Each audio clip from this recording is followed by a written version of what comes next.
सुनसान railway station, रात के ढलते हुए पहर और आसमान से गिरती ठंडी बारिश की बूंदें, मानो पूरा मौसम भी किसी अधूरी कहानी का गवाह बनना चाहता था। स्टेशन के एक कोने में एक लड़की खड़ी थी, भीगे बाल, कांपते हाथों में एक पुरानी डायरी थामे और उसकी आंखों में गहराई तक पसरी उदासी। ऐसा लग रहा था जैसे वो किसी का इंतजार कर रही हो या शायद किसी को भुलाने की कोशिश कर रही हो। मैं वहां से गुजर रहा था, लेकिन ना जाने क्यों मेरे कदम ठिठक गए। उसके चेहरे पर बसी मायूसी ने मुझे रुकने पर मजबूर कर दिया। आपको मदद चाहिए? मैंने धीरे से पूछा। वो चौंकी, फिर एक हल्की मुस्कान के साथ सिर हिलाया। नहीं, मैं ठीक हूं। लेकिन उसकी आंखें कुछ और ही कह रही थी। तभी अचानक हवा के झोंके से उसकी डायरी के कुछ पन्ने उड़ गए। वो घबराकर भागी, लेकिन बारिश में पन्ने भीग चुके थे। मैंने कुछ पन्ने उठाए और उनमें लिखा पढ़ा, आदित्य, मुझे पता है कि तुम लौटकर नहीं आओगे, लेकिन फिर भी मैं यहां हूं। शायद आखिरी बार। मैंने चौंक कर उस लड़की की ओर देखा। उसने जल्दी से मेरे हाथ से पन्ने लिए और डायरी बंद कर ली। कौन है आदित्य? मैंने पूछ लिया। उसकी आंखें नम हो गई। बारिश की बूंदें उसके गालों पर गिर रही थी, लेकिन शायद उससे ज्यादा आंसू उसकी आंखों में भरे थे। कोई तो था जो अब नहीं है। स्टेशन की घड़ी में 11 बज रहा था और बारिश पहले से भी ज्यादा तेज हो गई थी। मैं वहां से चला जाता, लेकिन ना जाने क्यों मेरा दिल उसकी कहानी सुनना चाहता था।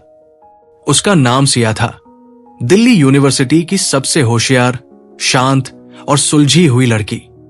उसे किताबों, कविताओं और तन्हाई से प्यार था। और आदित्य, वो इसके बिल्कुल उलट था। बिंदास, जिंदा दिल, हर किसी के चेहरे पर हंसी लाने वाला। उनकी पहली मुलाकात भी बेहद अजीब थी। कॉलेज कैंपस में भागते हुए आदित्य ने गलती से सिया की किताबें गिरा दी। अरे, तुमने मेरी किताबें क्यों गिराई? सिया ने गुस्से से कहा।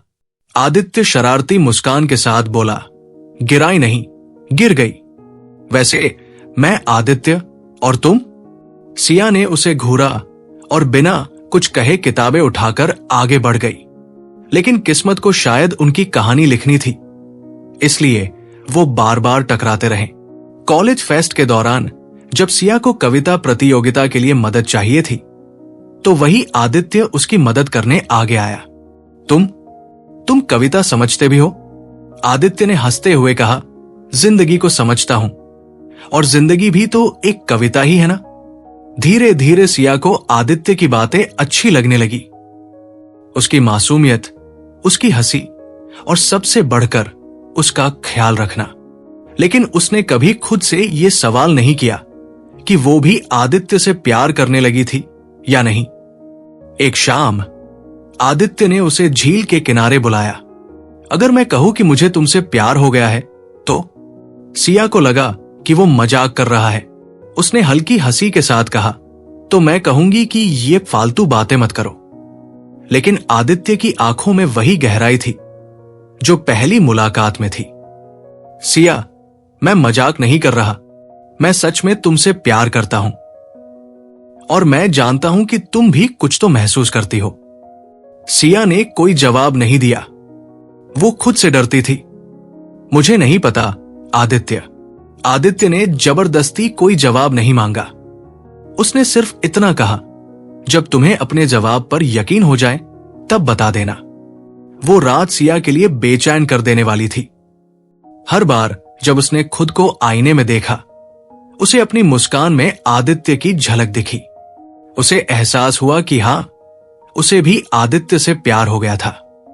उनका रिश्ता अब हर किसी के लिए परफेक्ट था। प्यार, तकरार, मनोहार, सब कुछ एक खूबसूरत एहसास की तरह। लेकिन किस्मत को कुछ और ही मंजूर था। एक दिन आदित्य ने उसे फोन किया। कल रात मुझसे मिलने आओगी? क्यों? बस आना। सिया खुश थी। उसे लगा शायद आदित्य उसे शादी के लिए प्रपोज करेगा। लेकिन जब वो पहुंची तो आदित्य की आंखों में मुस्कान थी, लेकिन साथ ही दर्द भी। सिया, मुझे एक बात बतानी है। क्या हुआ? आदित्य ने हल्की मुस्कान के साथ कहा, मुझे ब्रेन ट्यूमर है और डॉक्टर्स ने कहा है कि मेरे पास ज्यादा समय नहीं है। दुनिया ठहर गई थी। सिया को कुछ समझ नहीं आया। तुम मजाक कर रहे हो ना? काश ये मजाक होता। सिया टूट गई। तुमने पहले क्यों नहीं बताया? क्योंकि मैं चाहता था कि तुम मुझसे प्यार करो, मेरे दर्द से नहीं। उस रात बारिश हो रही थी। सिया ने आदित्य को कसकर पकड़ लिया। मैं तुम्हें नहीं खो सकती आदित्य, तुम मेरे बिना नहीं जा सकते। आदित्य ने उसकी आंखों में देखा और धीरे से कहा, प्यार अमर होता है सिया, मैं कहीं नहीं जाऊंगा, मैं हमेशा तुम्हारे दिल में रहूंगा। प्यार की आखिरी बारिश। कुछ महीनों बाद आदित्य चला गया, लेकिन सिया की जिंदगी वही ठहर गई। वो हर उस जगह जाती जहां वे साथ गए थे। हर बारिश उसे उस रात की याद दिलाती जब उसने आदित्य को आखिरी बार बाहों में लिया था। आज 3 साल बाद वो फिर उसी स्टेशन पर खड़ी थी, बारिश में भीगते हुए। उसकी आंखों में वही इंतजार था। और तभी किसी ने उसके कंधे पर हाथ रखा। अगर मैं कहूं कि मुझे तुमसे प्यार हो गया है तो? सिया ने चौंक कर देखा। आदित्य नहीं था, लेकिन कोई तो था जो उसे फिर से जीना सिखा सकता था। शायद जिंदगी उसे दूसरा मौका देना चाहती थी। बारिश की हल्की बूंदों के बीच एक अनजान चेहरा सामने था, मगर वो आंखें, उनमें कुछ ऐसा था जो उसे पुरानी यादों की गहराइयों में खींच रहा था। क्या कहा तुमने? सिया की आवाज कांप रही थी। उस शख्स ने हल्की मुस्कान के साथ दोबारा कहा, अगर मैं कहूं कि मुझे तुमसे प्यार हो गया है तो? सिया के दिल की धड़कन तेज हो गई। यही शब्द, यही जज्बात 3 साल पहले आदित्य ने भी कहे थे। कौन हो तुम? सिया ने घबराते हुए पूछा। मैं आरव हूं, और शायद किस्मत ने मुझे यहां भेजा है तुम्हें फिर से मुस्कुराने के लिए। आरव, ये नाम नया था, लेकिन उसके लहजे में वही अपनापन था। सिया कुछ नहीं बोल पाई। उसके हाथों में अब भी आदित्य की डायरी थी, जिसके पन्ने भीग चुके थे। उसने धीरे से डायरी को अपनी छाती से लगा लिया और आंखें बंद कर ली। सिया, मैं नहीं जानता कि तुम्हारी कहानी क्या थी, लेकिन इतना जरूर जानता हूं कि कोई तुम्हें अधूरा छोड़ गया है। मगर जिंदगी किसी के चले जाने से नहीं रुकती। शायद कोई नया मोड़ तुम्हारा इंतजार कर रहा है। सिया की आंखों से आंसू गिरने लगे। क्या वाकई वो जिंदगी में आगे बढ़ सकती थी? क्या वो फिर से किसी को अपने दिल में जगह दे सकती थी? उसने बारिश में भीगे आसमान की तरफ देखा और महसूस किया कि शायद आदित्य भी यही चाहता था।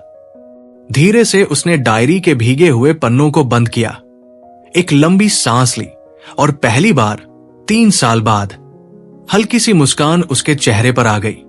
उसने धीरे से कहा, शायद किस्मत हमें दूसरा मौका देती है। आरव ने हाथ आगे बढ़ाया। सिया ने कुछ देर देखा और फिर हल्के कांपते हाथों से उसका हाथ थाम लिया। बारिश अब भी हो रही थी, मगर इस बार वो सिर्फ एक कहानी का अंत नहीं थी, बल्कि एक नई शुरुआत थी।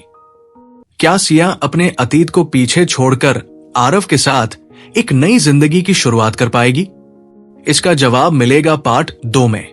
अगर आपको यह कहानी पसंद आई तो इसे लाइक करें, कमेंट करें और अपने दोस्तों के साथ शेयर करें। अगर आप भी कभी किसी अधूरी कहानी का हिस्सा बने हैं तो हमें कमेंट में बताएं। शायद आपकी कहानी भी किसी के दिल को छू जाए। तो चैनल को सब्सक्राइब करें और बेल आइकन दबाएं ताकि अगली कहानी का नोटिफिकेशन आपको सबसे पहले मिले।